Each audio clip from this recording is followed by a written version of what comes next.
Okay, all right. So we love the Constitution today, and we also want to talk about foreign money coming in.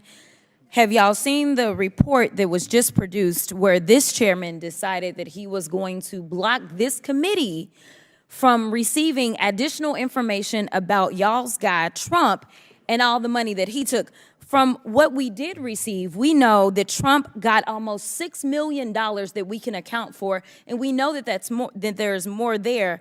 From China specifically, we found almost $8 million total that he accepted from foreign governments while he was serving as the president of these United States. But we're concerned about the president's son who has not been involved in his administration. I just want to run it back, though, to the very beginning, because this is something that I just can't get over. I can't get over the gentle lady from South Carolina talking about white privilege. It was a spit in the face, at least of mine as a black woman, for you to talk about what white privilege looks like, especially from that side of the aisle. And let me quote your now ousted speaker and what he had to say about the Republican Party and y'all's lack of diversity. When you look at the Democrats, they actually look like America. When I look at my party, we look like the most restrictive country club in America. So let me tell you something. Y'all don't know what white privilege looks like, but I'm gonna show you a little bit of something.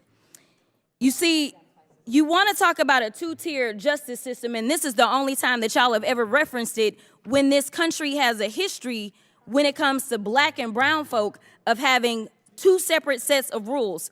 And right now what you want to do is have two separate sets of rules because Mr. Moskowitz offered y'all a fair situation. He said he would vote for Hunter to be held in contempt if y'all voted to hold all, even if you remove all of the members of Congress. There's still other people that y'all haven't decided that y'all have excuses for, but y'all don't want to hold them in contempt. But for some reason, it makes sense to hold Hunter Biden in contempt, who has tried to comply. And let me tell you why nobody wants to talk to y'all behind closed doors, because y'all lie. That's just the bottom line. You have done it thus far in this investigation. You have done it this far as it relates to this committee. In every single hearing, y'all spin.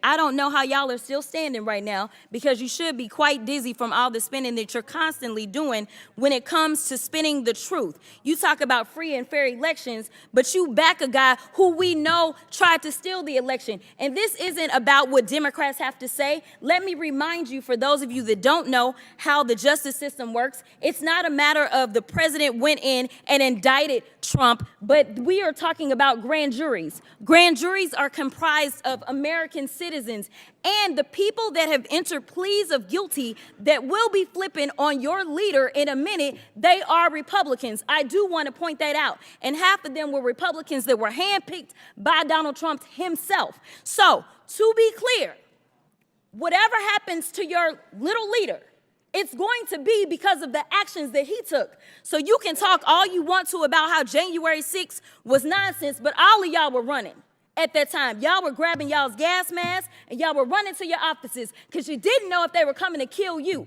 You should have cared that somebody was there to protect you, but instead you want to play games because you found out that it was your leader that decided that he wanted to propagate an insurrection on our country. So don't tell me that you care about the Constitution, because you don't.